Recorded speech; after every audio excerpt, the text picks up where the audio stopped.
ન્યાયની દેવીની આંખે ભલે પટ્ટી હોય, પરંતુ તમારી આંખો ખોલો કાયદાની જાણકારી મેળવીને. તો કાયદા કાનૂન અંગેની મેળવો જાણકારી કાયદાના નિષ્ણાતો પાસેથી.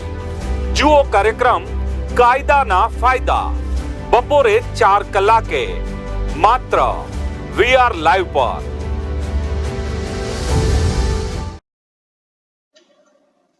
નમસ્કાર દર્શક મિત્રો, વીઆરના ખાસ કાર્યક્રમ કાયદાના ફાયદા આપનું સ્વાગત છે. હું છું વિમલ આચાર્ય. આજે આપણે વાત કરીશું જમીનને લગતા કાયદા વિશે. અત્યારે મોટા ભાગના લોકોને એવું હોય છે કે કોઈ સારી જગ્યાએ કોઈ જમીનનો કોઈ પ્લોટ મળે કે કોઈ ખેતી માટેની જમીન મળે તો એના માટે એ કંઈ પણ રીતે પૈસા રોકવા માટે યા ખરીદી કરવા માટે યા વેચાણ કરવા માટે એ કંઈ પણ કરતા હોય છે. પરંતુ આપણને એ નથી ખબર હોતી કે જ્યારે પણ કોઈ જમીન આપણે જોવા માટે જતા હોઈએ છીએ તો આપણે કેવા પ્રકારના ડોક્યુમેન્ટ્સ આપણને ખબર હોવી જોઈએ કે આ સાચા છે કે ખોટા છે, દસ્તાવેજ કેવા પ્રકારના હોવા જોઈએ, કઈ રીતે જે જમીનના કાયદા છે એ બધા લાગુ પડતા હોય છે, શું શું આની અંદર હોય છે, દરેક વિષય આજે આપણે ચર્ચા કરીશું, કાયદાકીય માહિતી મેળવીશું. આજે આપણે સાથે જાણીતા એડવોકેટ નિધિ બેન આપણી સાથે ઉપસ્થિત છે. મેડમ, આપનું સ્વાગત છે. Thank you. મેડમ, મોટા ભાગના લોકોને અત્યારે જમીન લેવાની ઈચ્છા ઘણી બધી થતી હોય છે અને જે લોકો જમીન લેવા જતા હોય છે એ લોકોને જો સારી જગ્યાએ જમીન મળે અને ઓછા ભાવમાં જમીન મળતી હોય છે તો એ આંખ બંધ કરીને એ જમીનની ખરીદી કરી લેતા હોય છે. મેમ, આપ શું કહેશો એના વિશે? જમીન સસ્તા ભાવ કરતા એના ટાઇટલ 1951 થી જોવા ઘણા જરૂરી છે. અત્યારે ખેતીની જમીન અને બિન ખેતીની જમીન, જે ખેડૂતો નથી એ લોકો બિન ખેતીની જમીન તરફ જઈ રહ્યા છે. એ લોકોને એવું છે કે જમીન એને થઈ ગઈ એટલે એમાં ટાઇટલ ચોખ્ખા હોય છે એટલે એમાં કશું જોવાની જરૂર નથી, પણ એ ભ્રમણા છે. આપણે 1951 થી તમામ પાણીપત્રક, એને લગતી સંલગ્ન તમામ એન્ટ્રીઓ, એના જૂના તમામ દસ્તાવેજો કોઈ સારા નિષ્ણાત લોયર પાસે જોડાઈને કરાવવું જોઈએ, જેની છાપામાં એક જે નોટિસ આવે છે, પબ્લિક નોટિસ ઇસ્યુ કરાવવી જોઈએ. જમીનોમાં ઘણા પ્રકારની જમીન આપણે જે બધા કે જૂની શરત એટલે જમીન ખરીદી શકાય. જૂની શરતની જમીન તમે દસ્તાવેજ કરાવી શકો, પરંતુ તેમાં બી કોઈ ગણોતને લગતા હકો રહેતા નથી, ગણોતના હકો છુપાયેલા છે. તે જો ઘણી વખતે બહુ જ મહત્વનું બને છે કે જમીનમાં 7/12 ઘણી વખત જૂની શરત લખેલું હોય છે પણ એ જન્મજાત જૂની શરત હોતી નથી. તેના કારણે ઘણી વખત જમીન ખરીદનારે બહુ મોટું એનું નુકસાન ચૂકવવું પડતું હોય છે અને એ જમીનમાં સરકાર દાખલ થઈ જતી હોય છે. જો એ જમીન નવી શરતની હોય તો એ જમીન તમે જૂની શરત લખાયા હોવા છતાં મોટું પ્રીમિયમ ભરીને તમારા નામે કરાવી શકો છો. એટલે મારા મત પ્રમાણે જમીન સસ્તી જોવા કરતા જમીનના ટાઇટલ એકદમ ચકાસીને લેવા જરૂરી છે.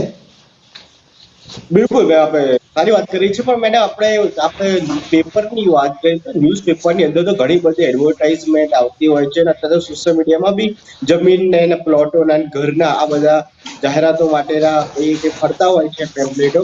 તો મેમ, આપ એના વિશે શું કહેશો કે કોઈ પણ આપણે જાહેરાત જોઈએ અને જમીન ખરીદી કરવા માટે જઈએ તો પહેલા આપણે કેવા પ્રકારના લોકોની આપણે કહી શકીએ કે માહિતી લેવી જોઈએ, એક્સપર્ટ લોકોની સલાહ લેવી જોઈએ, પછી જ આપણે કોઈ જમીન કે પ્લોટ ખરીદી કરીએ તો આપણે વધારે ફાયદાકારક સાબિત થાય? તેની માટે સૌથી પહેલા 1951 થી તમામ પાણીપત્રકો જોવા જરૂરી છે. ખૂબ જ અગત્યની વસ્તુ છે તમામ પાણીપત્રકો અને એની તમામ સંલગ્ન એન્ટ્રીઓ, મ્યુટેશન એન્ટ્રીઓ હોય છે. પછી જૂના થી નવા જે ડોક્યુમેન્ટ ટ્રાન્સફર થયા છે એ તમામનું તમારી યાદી બનાવી અને તે તમામની ચકાસણી કરાવવી જરૂરી છે. એ જમીનની એકચ્યુઅલ જગ્યા અને તમારા પેપર ઉપર એ બે મેળ આવે છે કે નહીં તે જોવું જરૂરી છે. હાલના તબક્કામાં હું 15 વર્ષથી આ ફિલ્ડની પ્રેક્ટિસ કરી રહી છું. તો હાલના તબક્કામાં ઘણી વખત એવું બને છે કે 7/12 હોય, તમારું રેવન્યુ રેકોર્ડ હોય, પરંતુ એ માન્ય હોય પરંતુ એ જમીન નથી એ સ્થળ પર હોતી. તો એ જોવું બી ખૂબ જ જરૂરી છે.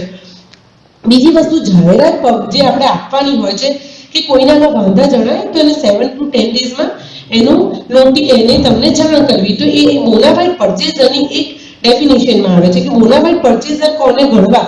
તો એ એક બોનાફાઇડ પરચેઝરની એક ત્યાં તમારી ચકાસણી થઈ જાય છે. એટલે એ 7 થી 10 દિવસમાં તમારે વાંધો ના આવે તો એ ન્યૂઝપેપરના કારણે તમે બોનાફાઇડ પરચેઝર ગણાઈ શકો છો. બીજી વસ્તુ, હું વારંવાર એક જ વસ્તુ કહીશ કે તમામ પાણીપત્રકો ડિટેલમાં જોવા એટલે જરૂરી છે કે ઘણી વખત નવી શરત જૂની શરત ગણી અને વેચાતા જ્યારે તમે એને કરાવવા મૂકો ત્યારે એક વેરી આવે છે, અને એક વેરી આવતા ત્યાં તો તમારે મોટું પ્રીમિયમ ભરવું પડે છે, અથવા સરકાર એ જગ્યા લઈ લે છે, અથવા એ સરકાર ના લે તો તેની માટે તમારે બહુ મોટું પ્રીમિયમ, એટલે જે જંત્રી હોય એના 40 થી 65% પ્રીમિયમ તમારે ભરવું પડે છે.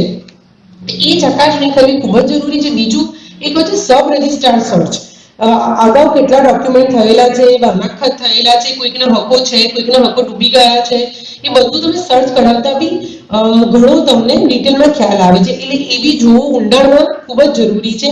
જે કાયદાના નિષ્ણાત પાસે જોડાવું, એક નાનું સર્ટિફિકેટ લેવું, ટાઇટલ રિપોર્ટ લેવો એ ઘણો જરૂરી છે. બિલકુલ. હવે એક વસ્તુ અહીંયા એ પણ છે કે જ્યારે પણ કોઈ જગ્યાએ ફ્રોડ મળતો હોય યા જમીન મળતી હોય તો આપણે એક ભરોસાપાત્ર વ્યક્તિથી એ વસ્તુ ખરીદી કરવા જતા હોય છે. માનો કે આપણા સગા સંબંધી છે તો આપણે એના થ્રુ જતા કે ભાઈ ચાલ આપણા સગા સંબંધી ભરોસો છે તો સારી જમીન હશે ને આવું વિચારીને પણ આપણે એ જમીન ખરીદી કરવા જતા હોય છે. મેમ એક વસ્તુ એ પણ છે કે આવી જ્યારે ઘટના બને કે ખરીદી કરવા જમીન માટે જઈએ અને એ સમયે આપણે જે ડોક્યુમેન્ટ છે એ અધૂરા બતાવવામાં આવે કે આટલા ડોક્યુમેન્ટ છે, પછી તમે બધા પૈસા ભરી દો, પછી આગળની કાર્યવાહી આગળના ડોક્યુમેન્ટ પછી તમને થોડા સમયમાં આપી દઈશું, આવું જ્યારે થતું હોય તો મેમ આપણે શું સાવચેતી રાખવી જોઈએ? એ સમયે અત્યારે ગવર્મેન્ટે એટલું સરસ રીતે ઓનલાઈન બધા જ રેકોર્ડ અવેલેબલ કરી દીધા છે. એટલે 1951 થી તમામ વસ્તુ ઓનલાઈન અવેલેબલ હોય છે, જે સાધારણ નાગરિકને જોવામાં સરળતા ના રહે, પરંતુ તેને કાયદાના નિષ્ણાત વ્યક્તિ અદરવાઇઝ જે રેવન્યુ રેકોર્ડના થોડા જાણકાર છે એને મળીને એ જોડાવવું જોઈએ. એ પેપર માટે તમારે બીજા ઉપર ડિપેન્ડન્ટ રહેવાની કે લેન્ડ ઓનર પાસે જે વેચનાર છે એની પર ડિપેન્ડન્ટ રહેવાની જરૂરિયાત જણાતી નથી. એની માટે ખાલી તમારી પાસે લેટેસ્ટ 7/12 હોવો જરૂરી છે, જેનાથી તમે જૂના તમામ પાણીપત્રકો, જૂની તમામ એન્ટ્રીઓ જોઈ શકો છો ઓનલાઈન. અને સર્ચ એ તમે ગવર્મેન્ટ ફીસ ભરી અને એનું સબ રજિસ્ટર્ડ 30 વર્ષનું 50 વર્ષનું સર્ચ લઈ શકો છો. એ સબ રજિસ્ટર્ડ સર્ચથી પ્રોપર્ટી મોર્ગેજ છે, બનાખત થયેલું છે, અન્ય ઉત્તરોત્તર કેટલા દસ્તાવેજ થયેલા છે, એ તમામ વસ્તુઓ એની અંદરથી તમને માહિતી મળે છે. અને અત્યારે તો ઓનલાઈન બી કોર્ટ કેસ ચાલતા હોય કે એની પર સ્ટે હોય તો એ બધું બી તમને દેખવા મળે છે. પરંતુ એને અંદર કોઈ બહાના ચિઠ્ઠી કે જે વસ્તુ નોંધાયેલ ના હોય એ કર્યું એ ખાલી એ કહે તો જ ખબર પડે, બાકી એની જાણકારી તમને ના મળે. તો એવા કિસ્સાઓમાં આપણે એની પાસે લખાઈ લેતા હોઈએ છીએ કે આ જે જમીન તું મને અમને આપે છે એ જમીન અન્ય અગાઉ કોઈને તે ગીરો કે વેચાણ કરેલ નથી, અને એના કારણે તમે એમાં બોનાફાઇડ પરચેઝરમાં આવી જાઓ છો, અને કદાચ બી ભવિષ્યમાં કોઈનો લેણદાર નીકળે તેની પર આપણે દાવો કરી શકીએ છીએ. એટલે એ વસ્તુ જોવી જરૂરી છે. પરંતુ ગવર્મેન્ટના કારણે અત્યારે ગવર્મેન્ટે બહુ જ સરળતા લાવી દીધી છે અને revenue record easily online available થઈ ગયા છે. એટલે તમે એની પરથી જોઈ અને આગળની તમારી કાર્યવાહી કરી શકો છો. બિલકુલ. એક્સપર્ટ લોકોની સલાહ લઈએ અને વકીલ સાથે બી આપણે કદાચ સાથે રહીએ તો આપણને આ બધામાં કે ધોખાબાજી ના થાય. અને મેડમ એ એક વસ્તુ એવું છે કે એજન્ટો મારફતે પણ આપણે જમીનો લેતા હોઈએ છીએ, આપણે પૈસા પણ ભરી દેતા હોઈએ છીએ. મેમ આપણે ફ્રોડ થઈ જાય તો આપણે તાત્કાલિક ધોરણે કેવા પ્રકારના પગલાં લેવા જોઈએ? કારણ કે આપણે એવું હોય છે કે આ બધી ઘટના બને તો આપણે તો પહેલા અંદર જ કૂદવાની વાત કરતા હોય છે, એ વકીલ પાસે તો જવાની વાત જલ્દી કરતા જ નથી, કારણ કે મનમાં એવું હોય છે કે ક્યાં કોર્ટમાં કેસ હશે, ક્યારે નિકાલ આવશે, અને અંદર પતાની વાતો થતી હશે. મેમ આપ એના વિશે શું કહેશો કે આગળ કેવા પરિણામો બી આવી શકે છે? જો હવે એમાં તો પહેલા તો એ હવે જે તારીખ અને એ જે બધી જે મૂવીઝમાં બતાવતા હતા એવું રહ્યું નથી. કોર્ટ કેસોનો બી ખાસો સ્પીડમાં તમને નિકાલ આવે છે. અને રેવન્યુમાં તો તમારે રેવન્યુ રહે તો 3 થી 4 ડેટમાં તમારે ચુકાદો આવી જતો હોય છે. એના માટે તાત્કાલિક તમારે પહેલા તો વકીલ મળવું, ને વકીલ અવેલેબલ એ વખતે તમારા વિશ્વાસુ કે જે બી ના હોય તો તુરંત જ એની પર એક સાદી તમારી ભાષામાં બી એક નોટિસ લખી દેવી જોઈએ. અને લેન્ડ ગ્રેબિંગ એક્ટ બી આવી ગયો છે, જેનાથી જો તમારી જમીન જેણે વેચી અને એને કબજો બીજા કોઈનો હોય એવું કંઈ હોય તો બી લેન્ડ ગ્રેબિંગ એક્ટ આપણને બહુ સારી રીતે ઉપયોગી છે. જે માણસ પોતે જાતે વકીલ વગર બી હાજર રહી અને એની ક્રિમિનલ કમ્પ્લેન્ટ લખાઈ શકે છે. તેમજ એસઆઈટી હતું, જે સ્પેશિયલ ઇન્વેસ્ટિગેશન જમીનો માટેનો જ એક અલગ વિંગ હતી, જે અત્યારે આ જ વસ્તુ કરી રહ્યું છે લેન્ડ ગ્રેબિંગ એક્ટમાં. એના કારણે એક નવી જ વિંગ ઊભી કરવામાં આવી છે, જેથી તાત્કાલિક ધોરણે આવા જે જમીનોના મોટા ફ્રોડ થતા હતા એની સામે તમને તાત્કાલિક પરિણામ મળે, અને એના માટે તમે તાત્કાલિક રેવન્યુ રાય બી સ્ટે લાવી શકો છો. રેવન્યુ રાય સ્ટે તમને દાખલ કર્યા પછી મેટરની અર્જન્સી દેખતા તમે અર્લી હિયરિંગ કરાવતા 15 to 20 ડેઝમાં તમને તાત્કાલિક સ્ટે રેવન્યુ રાય મળી જતા હોય છે. પરંતુ એમાં તમારા વકીલ કે તમારે પોતે જાતે ઉભા રહી અને તમારે એની બતાવવાની હોય છે કે કેટલું તાત્કાલિક તમારે જરૂરી છે ને તમારી જોડે કેટલો ફ્રોડ થયો છે એ પુરવાર કરવાનું રહે છે. અને એક સમયે તમે એને સામે બી નોટિસ લખીને મોકલી શકો છો તમારી ભાષામાં. એમાં લીગલ લેંગ્વેજ વાપરવી જરૂરી નથી, મેન્ડેટરી નથી. બિલકુલ. આપણે પહેલા નવી શરતની જમીન જૂની શરતની જમીન વિશે પણ વાત કરી હતી, તો ઘણા લોકોને આના વિશે ખબર નથી કે નવી શરતની જમીન ખરીદી કરી શકાય, જૂની શરતની જમીન ખરીદી કરી શકાય. આના વિશે મેમ આપ શું કહેશો, કારણ કે ઘણા લોકોને એના વિશે એટલું બધો ખાસ ખ્યાલ નથી આવતો. ગવર્મેન્ટ ડાયરેક્ટ લેન્ડ અલોટ કરતા હતા પહેલા, ગણોતને આપતા હતા, ખેડેની જમીનમાં જમીન જતી રહી હતી, પછી કોઈકની ઇનામદારની જગ્યા મળી, જે લોકો પહેલા રાજા રજવાડાઓ હતા એ વખતે ઇનામમાં જમીનો આપવામાં આવતી હતી. તો એ જમીન એ લોકોને વાપરવા માટે આપવામાં આવતી હતી, એટલે એ નવી શરતના ન્યૂ ટેન્યુઅર કહેવાય છે. ન્યૂ ટેન્યુઅર પર એ જગ્યા આપવામાં આવતી હતી કે એ જગ્યા એમના માટે છે, એ લોકો એ વાપરીને એનો ધંધો ના કરે એના માટે. પરંતુ પછી પ્રતિબંધિત સત્તા પ્રકાર અને ત્રીજી હોય છે જૂની શરત. 3 ટાઈપની જમીન હોય છે. જે ન્યૂ ટેન્યુઅર જમીન છે એ જમીન તમે વેચી શકો નહીં. એ જમીનમાં અમુક કન્ડિશન્સ હોય છે. એ કન્ડિશન પ્રમાણે કલેક્ટરની પરમિશનથી એ જૂની શરત કરી અથવા બિનખેતી કરી અને તમે એ જમીન વેચી શકો. એની માટે બિનખેતીના ઓનલાઈન ફોર્મ ભરવાનું હોય છે. ઓનલાઈન ફોર્મ ભરી અને એના અભિપ્રાયો કલેક્ટર કચેરીથી અથવા જે તે શાખાઓમાંથી એના અભિપ્રાયો લઈ અને અભિપ્રાયોના આધારે જમીન બિનખેતી થતી હોય છે, અધરવાઇઝ જૂની શરતની થતી હોય છે, અને તમે જમીન તરત ખરીદી શકો છો.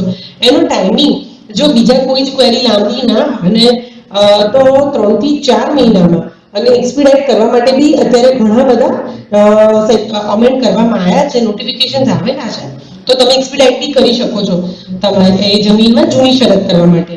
અને જૂની શરતની જે જમીન છે એ મેં હાલ આગળ જે કીધું એ પ્રમાણે જૂની શરતની જમીન તો તમે તરત ખરીદી જ શકો છો. પરંતુ તમે એક વખત જૂના પાણીપત્રક, જૂના સાતબાર જોવા તમારે જરૂર છે કે ક્યાંય નવી શરત હતી ને જૂની શરત લખાયું છે એવું નથી ને. બીકોઝ જ્યારે કમ્પ્યુટરાઇઝ રેકોર્ડ તમામ થતા હોય છે, પહેલા બધા હેન્ડ રિટન ડોક્યુમેન્ટ હતા, એ બધા કમ્પ્યુટરાઇઝ થઈ ગયા, તો ત્યારે ક્યારેક મેન્યુઅલ એરર રહી ગયેલી જોવા મળે છે. એ બધી એરર પકડાય છે કે ગણોતની જગ્યા હતી કે કેવી જગ્યા હતી કે જન્મદાતા ખેડૂતને જ આપેલી હતી ને જૂની શરતની જ હતી. એના આધારે જૂની શરત અને નવી શરત એમાં અન્ય 7/12માં બી રીત લખેલી હોય છે. એ સમજવું થોડુંક ટેકનિકલ છે. એ રીતના આધારે બી જમીનના સત્તા પ્રકાર નક્કી થતા હોય છે. એ સત્તા પ્રકારના આધારે જ જમીનનો ટેન્યુઅર નક્કી થાય છે. એ સત્તા પ્રકાર એ તમારા 12 નંબરનું 7 અને 12 એ જે 12 નંબર છે એમાં ટેન્યુઅરની રીત લખેલી હોય છે, જેના આધારે તમે આગળ જતા એ જોઈ અને નક્કી કરી શકો છો કે રીત 1 છે, 2 છે, 3 છે, 4 છે. એના આધારે નવી શરત, જૂની શરત, પ્રતિબંધિત સત્તા પ્રકાર નક્કી થાય છે. પ્રતિબંધિત સત્તા પ્રકારમાં પણ you cannot say that land directly to the any agriculturist. પ્રતિબંધિત સત્તા પ્રકારમાં પ્રીમિયમ ભરી અને તમે જગ્યા બિનખેતી કરાવો, અધરવાઇઝ જૂની શરત કરાવો અને તમે લઈ શકો છો.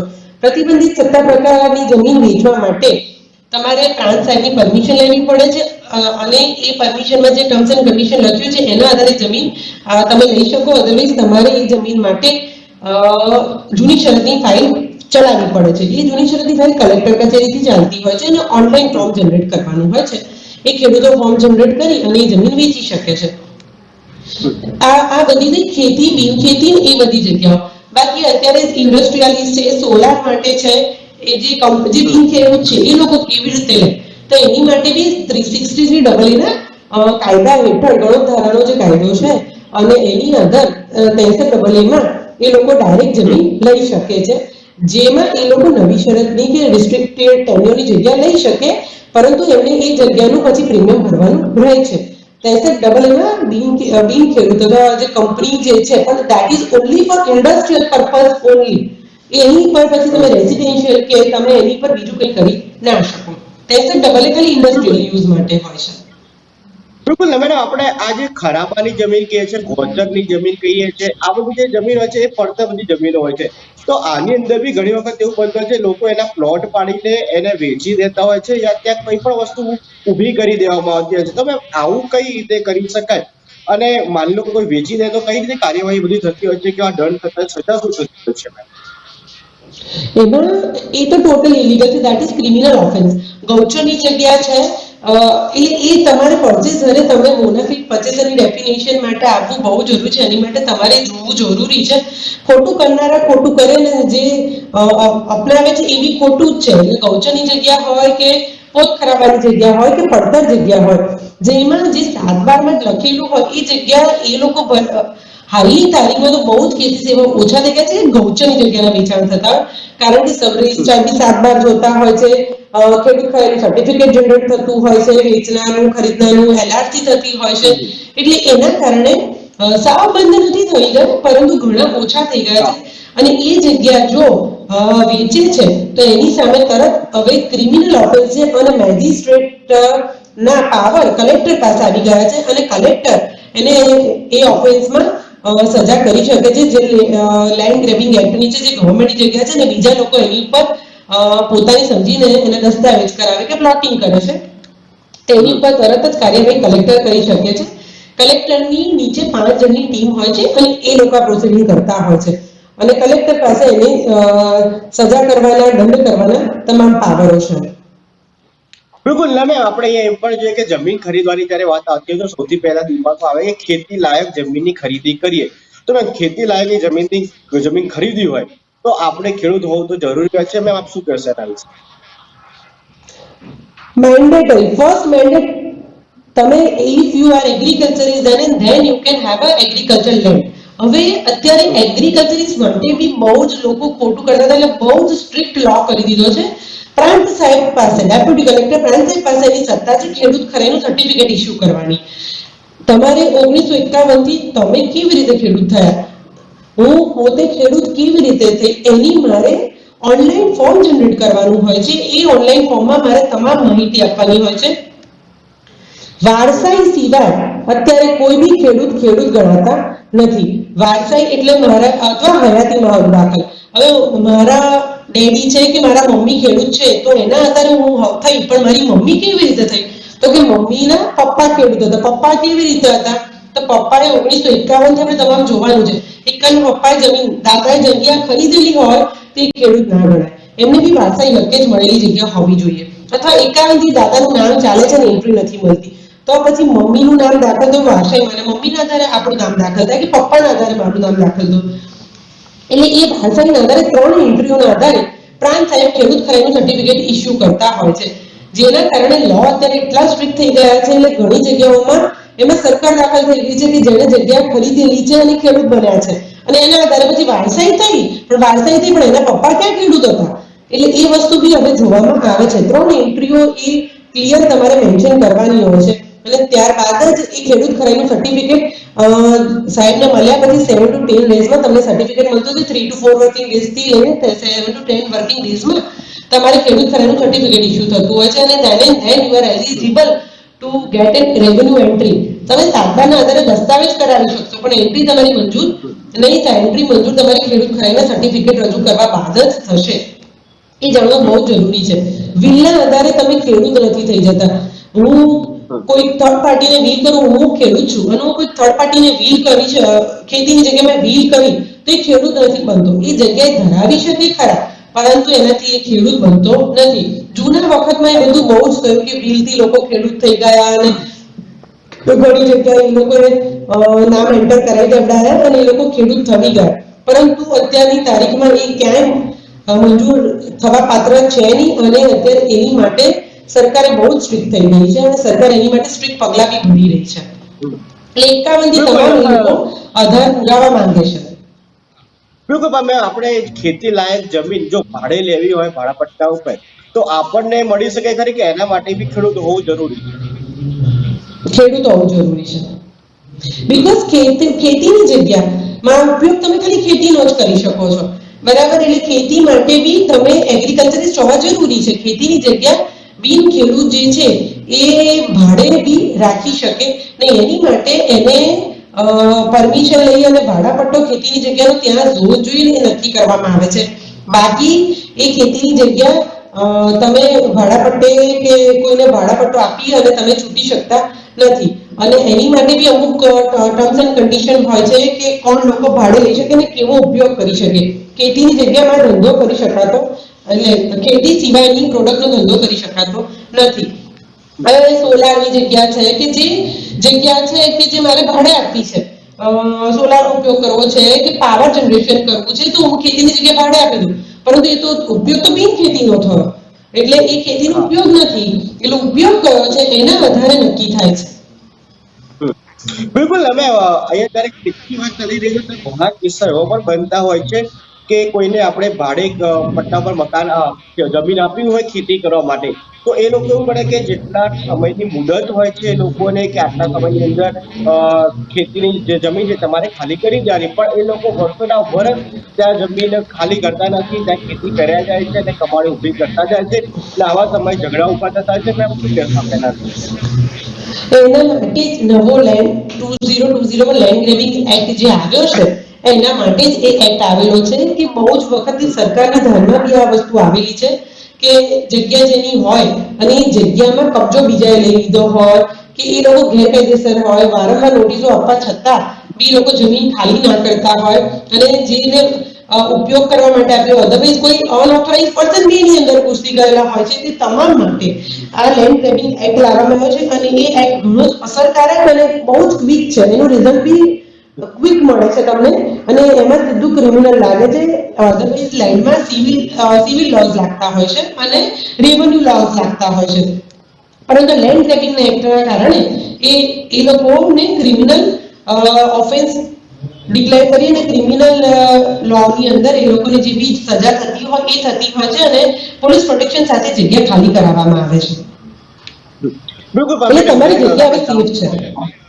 બિલકુલ. હવે આપણે ગામડા વિસ્તારની વાત કરીએ, ગ્રામીણ વિસ્તારમાં એવું હોય છે કે આપણે કોઈ સગા સંબંધીને ભાડે પટ્ટે જમીન આપતા હોઈએ છીએ, પણ એ લોકોને એ નથી ખબર હોતી કે આની અંદર કેવી રીતે દસ્તાવેજ કરવામાં આવતા હોય છે, કઈ રીતે વકીલ મારફતે બધું કાગળિયા કરવામાં આવતા હોય છે. તો મેમ શું કહેશો કે જ્યારે પણ કોઈ જમીન આપણે ભાડે આપતા હોઈએ ખેતી માટે, તો શું શું ધ્યાન રાખવું જોઈએ?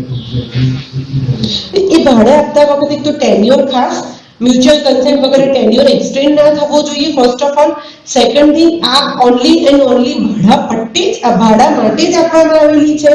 અને આનો બીજો ઘણી ટર્મ્સ એન્ડ કન્ડિશન એમાં લખવી બહુ જ જરૂરી છે. એટલે જનરલી જગ્યા જે તમે આપો છો એ વાવવા માટે આપેલી છે, વપરાશ માટે આપેલી છે. એનાથી કોઈ જમીનનો પ્રકાર બદલાતો નથી, માલિકીનો પ્રકાર બદલાતો નથી. એ બધા ટર્મ્સ એન્ડ કન્ડિશન એની અંદર મેન્શન કરવા ખૂબ જ જરૂરી છે.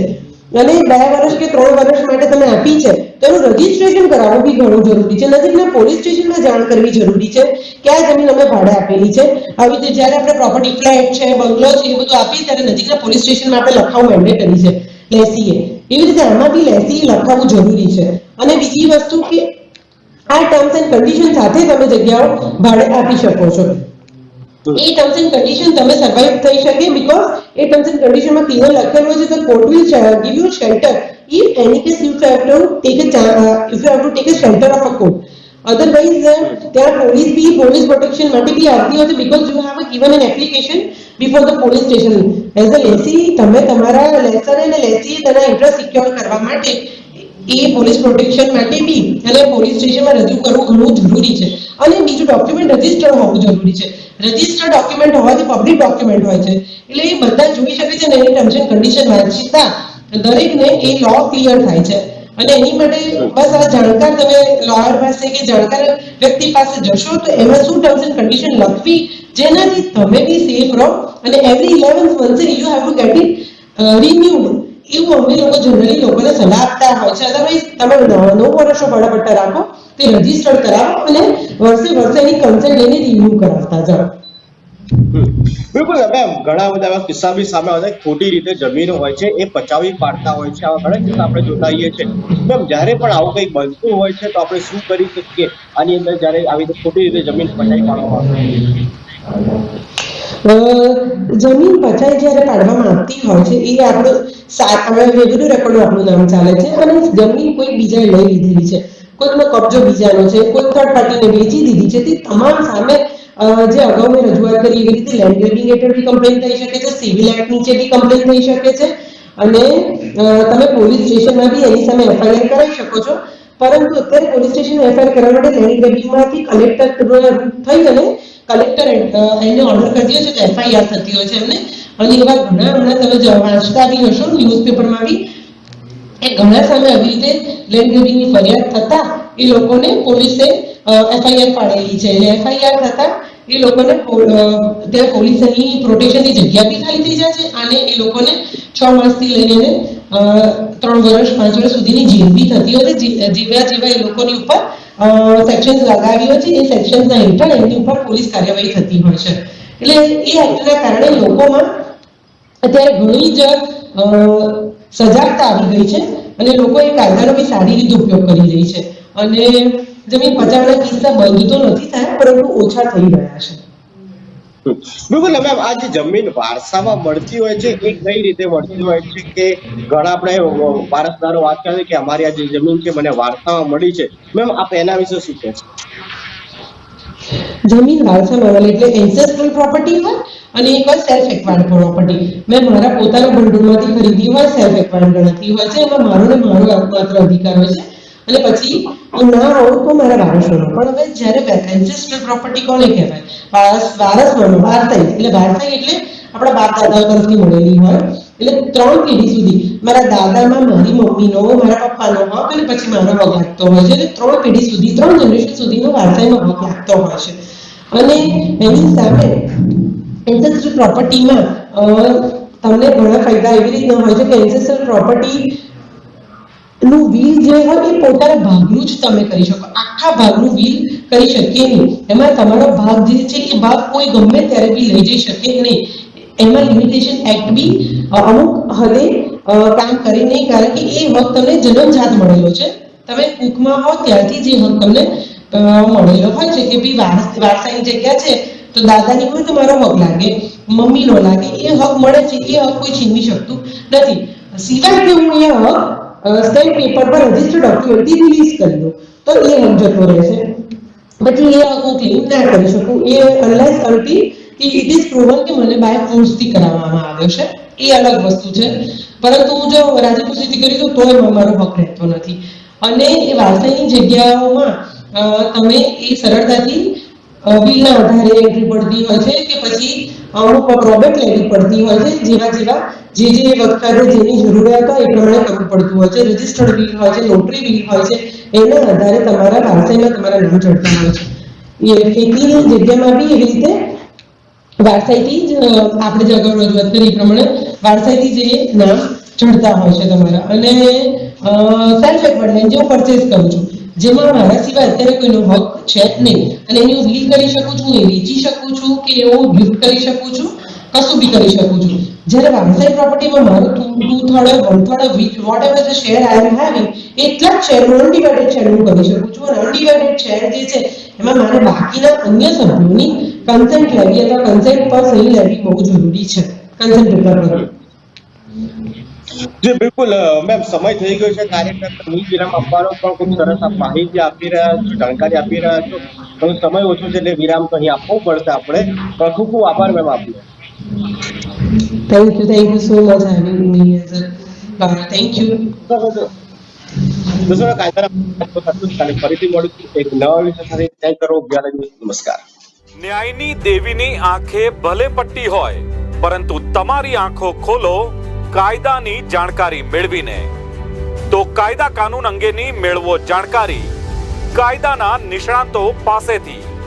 જુઓ કાર્યક્રમ કાયદાના ફાયદા બપોરે 4 કલાકે માત્ર VR લાઈવ પર.